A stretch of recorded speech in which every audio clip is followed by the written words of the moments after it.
Sugatan ng isang lalaki sa Fairview, Quezon City matapos tambangan ng riding in tandem. May nakausap ng mga saksi ang mga pulis pero blanco pa rin sila sa pagkakakilanlan ng mga salarin.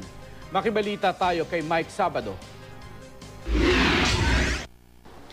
Sa Fairview, Quezon City, sugatan ng isang lalaki matapos pagbabarilin habang nasa kanyang sasakyan.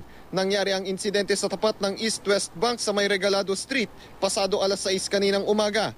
Kinilala ang biktima na si Reynerio Javier Soriano na taga Caloocan City. Buhay pa naman, nakakapagsalita pa siya. Siya nag-request na dali sa CFU Hospital. Nagtamo ang biktima ng mga tama ng bala sa baba at kaliwang braso. 5 basyo naman ang hinihinalang kalibre 45 baril ang nakuha sa crime scene. Sa ngayon, blanco pa ang mga pulis kung sino ang nasa likod ng krimen. Bagaman may mga testigo, hindi naman daw makapagbigay ng malinaw na pagsasalarawan ng mga ito sa mga salarin na parehong naka-helmet. Hindi rin naplakahan ang motorsiklong sinasakyan ng mga salarin. Maging ang 2 CCTV camera sa lugar, walang nakunan sa pangyayari. Ang isa sa 3 saksing nakausap ng GMA News, sinubukan daw habulin ang riding in tandem pero kinasaan daw siya ng baril. Nagdulot ito ng matinding takot sa naturang saksi.